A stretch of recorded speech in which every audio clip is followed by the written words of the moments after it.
Hey guys, so I wanted to make a concert review for the show I went to last night. I just went to see Between the Buried and Me and Meshuggah, and yeah, so let's talk about that really quick. So yeah, like I said, Meshuggah is celebrating their 25th anniversary, and they brought along Between the Buried and Me to open up for them and stuff, and yeah, okay. First off, I just want to talk about the venue really quick. This is the first night of the tour, and this was in Los Angeles. So they played at the Wiltern, of course, which is actually a really nice venue. I think the last time I went there was about 11 or so years ago. I would tell you the artist, but at the same time I won't because it'll bring me a lot of embarrassment. I don't even want to bring up his name ever again. But I can message you in the comments or something if you want to know. But anyway, yeah, the Weltern is actually a really cool venue from like the 1930s. I believe it used to be like a movie theater of some sort. And yeah, it's got a classy vintage vibe going on.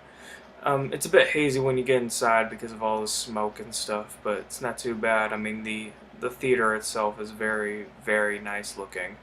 The chairs are a bit stiff, so they could be a bit uncomfortable to sit in after a while.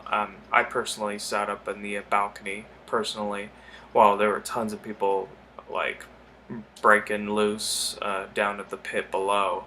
But I don't know. I'm not a pit person personally, so I just was comfortable with the seats. But at the same time, I liked my seat personally because I got like a front row view of the band's playing. I mean, technically, front row would be the pit, pretty much like next to the band, but at the same time, where I was when it came to the seating and stuff like that, I could just see them straight in front of me. I didn't have to move my head or anything like that.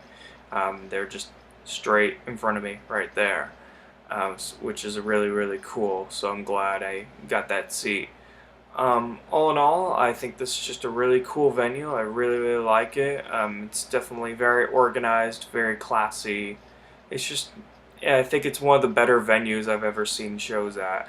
Overall, I'd give it an 8.5 out of 10. I think it's just a really cool place.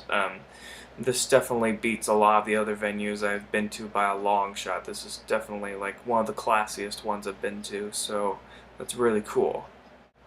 The first band to play was, of course, Between the Buried and Me. They didn't waste their time with introductions or anything like that, like ambient music playing in the background while they walk on stage, which I personally love seeing because it really just gets you pumped up. Like, they just all walked on stage in the dark, and then all of a sudden, bam, they hit you in the face with white walls, which is definitely a wham bam thank you ma'am a way of just introducing yourself, definitely. So yeah, they ripped through classics like White Walls, Ants in the Sky, and I also posted a video up of Genera, or however you pronounce that, right here if you want to check that out. It's on one of my other channels because I don't want to have a copyright on this channel. That's how my old main channel went down. So if you want to see like a live video I made of Between the Buried and Me, it's up here if you want to look at that. So yeah. Um, anyway, yeah, great, tight act. I think, yeah, they're definitely very good at what they do. They're just a really, really awesome live band. I think they're better live than in the studio. Really, they had great sound and mixing. All in all, this band was just on fire. This was just an excellent, excellent live act. I'd give them a 9 out of 10 personally. I think, yeah, I can't really give them enough praise. BTBAM, great band, really. Definitely just an awesome live act. If you didn't care as much for them in the studio, I've started to care for them more in the studio. I think you'll have some different things to say about them live. They're definitely just a really, really great live band. Anyway, moving on. And finally, Meshuggah. And, holy shit. This was one of the most extreme acts I've seen live, and one of the tightest acts I've seen live. I nearly broke my neck banging my head to classics like Bleed and Demiurge. I thought Demiurge sounded really good on CD, but holy shit, is this a live staple. Um, you cannot help but bang your head to this one. I mean, it's a delirious sensation, so to speak. They also played more obscure early tracks like Greed and Gods of Rupture, since, like I said, they're supporting their 25th anniversary, so they're going all the way back to their very earliest roots. So if anyone's been like a long time fan of the band, maybe you saw them at like their very first shows or something when they were playing like their EP and Contradictions Collapse, you'll see a few of their very early stuff, like a few of their very early staples, going all the way up to their latest works with like Obscene and Colossus and so forth. Um, just going to the show was like the audio and visual equivalent of like the last scene of Raiders of the Lost Ark. You know, the one where all the Nazis get their faces melted. Yeah, that's basically the equivalent to that, just like an alive experience. Like, you could still see bloodshot right there in my eyes because the light show is absolutely insane. It is crazy. If you have any like little kids or um, your little kids or yourself are prone to seizures, do not attend this show because I don't think you'll be able to last. I don't think I think I barely did. I still have a bit of a headache from the night before, but it was certainly worth it.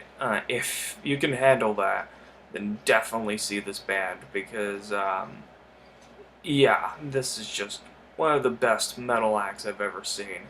And, yeah, I give them about a 9.5 out of 10. Just excellent, excellent band. Just absolutely amazing. I was also able to get a flag from this band, which you could see right behind me, right here. It says 25 years of deviance right at the bottom. This is like their 25th anniversary design of so forth.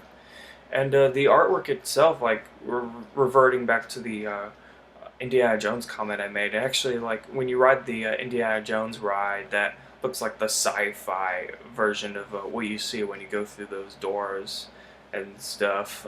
I don't know.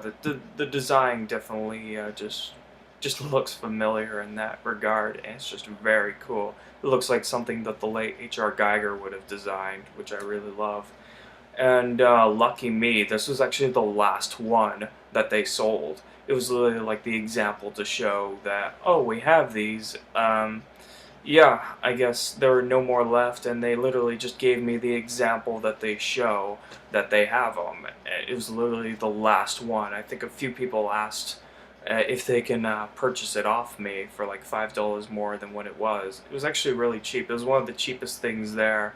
It was like 15 bucks. Everything else was like over $25. And I was one lucky dog. I'm really glad I made that purchase, like when I did. It was literally like after the show was done, and nobody had asked for it. It was the last thing there, so yeah, I feel really lucky right now to have this in my room. So yeah, there it is right there, and yeah, all in all, this is just a fantastic show. This is one of the best metal shows I've been to, and yeah, thank you very much for watching, and I'll see you later.